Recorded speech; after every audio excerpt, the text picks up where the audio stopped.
Wouldn't you know, it happens every time I start to promote a new book. Lots of people respond to my blog posts asking not about the new project, but about how they can write a book of their own. Usually, their questions about how to do it start with an email explaining that the writer has a book inside them and needs to get it out. Groucho Marx said it best. Outside of a dog, a book is a man's best friend. Inside of a dog, it's too dark to read. Continuing with this line of thought, if you've got a book inside you, you need to get it out because it's too dark to read inside of you, too. Next, people want to know how to get started. Most are waiting for inspiration to strike, for their muse to give direction, for their story to make itself known. Here's a tip. If you're waiting for something to happen, you're not a writer, you're a waiter.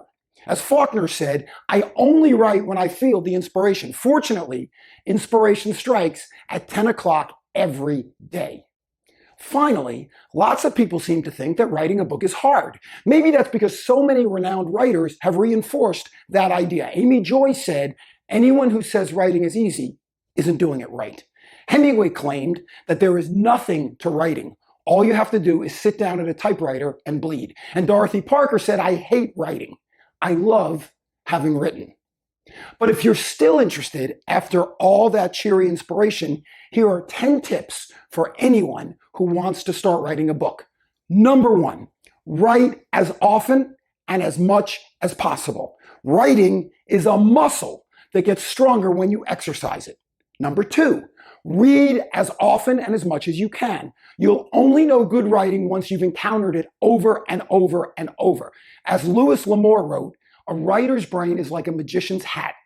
If you're going to get anything out of it, you have to put something in it first.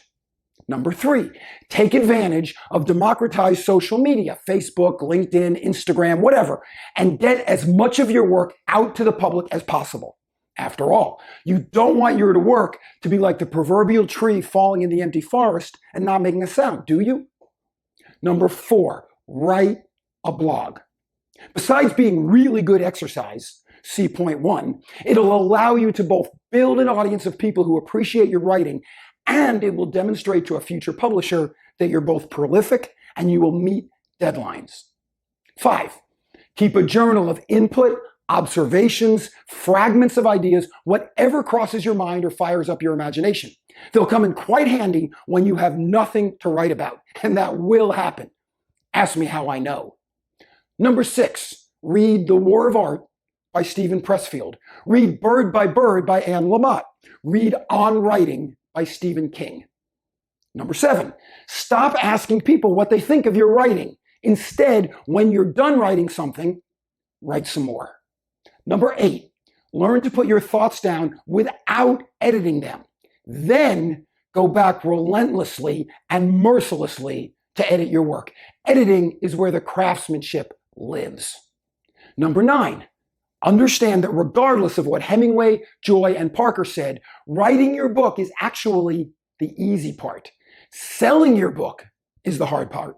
As my friend and New York Times bestselling author of The Go-Giver, Bob Berg, told me, always remember, they don't call it the best writers list.